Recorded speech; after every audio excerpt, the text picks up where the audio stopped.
జనాభా పరంగానే జరగాలనేది మొదటి సూత్రం. ఓకే, ఆ లెక్క చూసుకుంటే మీ దృష్టికి నేను తీసుకొస్తున్నా. ఇప్పుడు తెలంగాణ రాష్ట్రంలో గవర్నమెంట్ ప్రకటించిన దాని ప్రకారమే 15,27,000 మాలలు ఉన్నారు.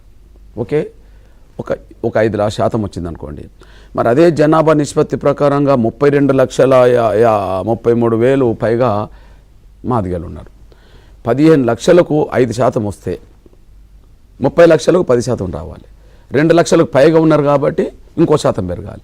అంటే జనాభా నిష్పత్తి ప్రకారమే రిజర్వేషన్లు ఏర్పడ్డప్పుడు అక్కడ టోటల్ ఎస్సీలో మాదిగలే లేరనుకో 15% ఇచ్చేవాళ్ళ. పోనీ ఎస్సీలో మాలలే లేరనుకో 15% వస్తుందా? ఎస్సీలో నేత కాని వాళ్ళు బుడగజంగాలు ఇతర కులాలు లేరనుకో 15% వస్తుందా? అంటే షెడ్యూల్ కులాలలో 59 కులాలు ఉండవచ్చు, అందులో ఎవరి జనాభా ఎంతో వాళ్ళకు ఉంటుంది కదా. కాబట్టి రిజర్వేషన్లో ఏర్పాటే జనాభా పరంగా జరిగినప్పుడు వర్గీకరణ అనేది కూడా అదే సూత్రం మీద జరిగితే మా న్యాయమైన వాటా మాకు దక్కుతుంది. అందువల్ల 2% మాకు తగ్గాల్సిన అవసరం లేదనేది మొదటిది. ఇక రెండోది, కొన్ని మన ఉపకులాలు అంటే మాదిగల కంటే మాలల కంటే వెనుకబడ్డ కులాలు, మాలల్లో కొన్ని కులాలు కనిపిస్తుంటాయి, మాదిగల్లో కొన్ని కులాలు కనిపిస్తాయి అనుకుందాం. అప్పుడు జనాభా మాకు లేదు కానీ మాకు అంతకంటే ఎక్కువ అన్యాయం జరిగింది కదా అనే ఒక మాట వచ్చింది అనుకోండి. అప్పుడు అన్యాయం జరిగిన కోణమే విద్యారంగంలో, ఆర్థిక రంగంలో, సంక్షేమ రంగంలో అన్యాయం జరిగిన కోణమే తీసుకొని కూడా కొన్ని కులాలకు పర్సెంటేజ్ ఇవ్వాలనుకున్నప్పుడు మొదటి గ్రూపులో వచ్చేసింది, అది 1% వచ్చింది. ఇప్పుడు మీ దృష్టికి తీసుకొస్తున్నాను నేను, జనాభా నిష్పత్తికి సంబంధం లేకుండా వెనుకబాటుని బేస్గా చూసుకుంటే వచ్చింది 1% కదా. ఆ 1% ఇవ్వడానికి ఇప్పుడు చూడండి మొదటి గ్రూప్లో సామాజికంగా ఆర్థికంగా ఇది కదా వాళ్ళు కేటాయించింది ఎంత, 1% కావచ్చు. 1% అయితే మొత్తం ఎంత వచ్చింది, 1,71,000కు 1% వచ్చేసింది. అంటే నిష్పత్తి చూడలేదు అనుకుంటున్నా నేను. 1,70,000కే 1% రావడం అంటే మరి మాదిగలకు ఇంకా పెరగాల్సి వస్తుంది, మాలలకి ఇంకా పెరగాల్సి వస్తుంది. అంటే రిజర్వేషన్ శాతమే అర్థమైంది. 1,70,000కు అంటే సుమారుగా 2 లక్షలకు 1% వేసుకున్నా 32 లక్షలకు మరి చాలా అవుతుంది. అట్లా పెరగాలి. 15 అదొకటి 16 అవుతుంది ఇక్కడ నంబర్ 1.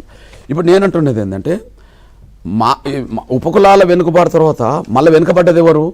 మాదిగలు. ఇప్పుడు చూడండి ఉపకులాలు అన్నీ కలిసి 1% ఇచ్చారు కదా. ఒక మాట అనుకుందాం 1% ఇచ్చింది కదా. నిన్నటి వరకు 1% రాలే అంటే నష్టపోయింది ఎంత? 1%.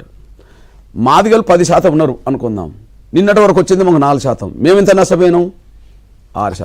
ప్లీజ్ అంటే ఇక్కడ మాదిగలు అనబడుతున్న మేము నష్టపోయిన వర్గంలో ఉన్నామా, జనాభా కంటే మించి లబ్ధి పొందిన వర్గంలో ఉన్నామా? నష్టపోయిన వర్గంలోనే ఉన్నారు. మీ ఉద్యమానికి అంత బలం రావడానికి అనుభూతి రావడానికి కారణం అదే కదా. ఇది కదా.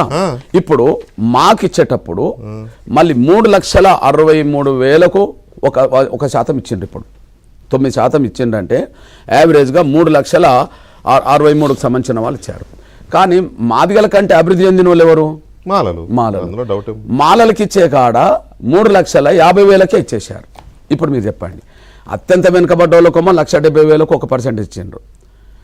మేము రెండో వెనుకబడ్డ వాళ్ళకేమో 3,60,000కు దాటి ఇచ్చిండ్రు. కానీ లబ్ధి పొందిన మాల వర్గానికేమో 3,50,000. 10,000 కదా డిఫరెన్స్. ఎంతైనా సరే రెండో స్థానంలో ఎవరు ఉండాలి? నష్టపోయిన వర్గం ఉండాలా, లబ్ధి పొందిన వర్గం ఉండాలా? మీరే చెప్పండి. ఈ రీతి చూసుకున్నా కూడా మా నిష్పత్తి మాకు రావట్టే. ఇక్కడ నా పాయింట్ ఏంటంటే జనాభా ఎంత ఉందో అంత ఇవ్వాలంటే ఇప్పుడు బీసీలకు 56% ఇవ్వాలి. కృష్ణ మీరు అర్థం చేసుకోండి, నా పాయింట్ మీరు కూడా అర్థం చేసుకోండి. నిన్న చెప్పిన జనాభా లెక్కల ప్రకారం ఇప్పుడు ఇస్తున్న 15% లోపు అంటున్నామా, నా మాట అర్థం చేసుకోండి. నిన్న బీసీలు వాళ్ళు చెప్పింది ఎంత 56% ఉన్నారని చెప్పారు కదా. మరి ఆ లెక్క ప్రకారం రిజర్వేషన్ ఇవ్వాలంటే 56% ఇవ్వాలి. కానీ గవర్నమెంట్ ఏం చెప్తుంది, నివేదిక 42% ఇస్తామని చెప్తున్నారు. సో అది పార్లమెంట్ అవ్వాలి కాబట్టి ముందు రాజకీయంగా ఇస్తామని చెప్పారు బీసీలు. అది పక్కన పెట్టండి. ఇప్పుడు మీరు అనేది ఏంది, మా లెక్క ప్రకారం మాకు రావాలంటే 11% రావాలంటారు. మీరు మధ్యాహ్నం మీరు మాట్లాడింది అదే కదా, 11% రావాలంటారు. ఇప్పుడు అక్కడ ప్రభుత్వం డిసైడ్ చేసింది ఏంటి, 9%, 9%. అంటే ఎంత జనాభా ఉంటే అంత కావాలి అని అంటే అది ఇక తెగదు. ఇప్పుడు ఇది మళ్ళీ ఎక్కడికో పోతుంది, ఇక ఏ తరం చూస్తుందో ఆ రిజర్వేషన్, ఏ తరం చూడాలో, ఎన్ని తరాలు పోవాలో. డాక్టర్ బాబాసాహెబ్ అంబేద్కర్ ఒక మాట అన్నాడు, దళితులు ఎవరి జనాభా నిష్పత్తి కంటే అదనంగా ఎవరు పొందద్దు ఒక మాట అన్నాడు.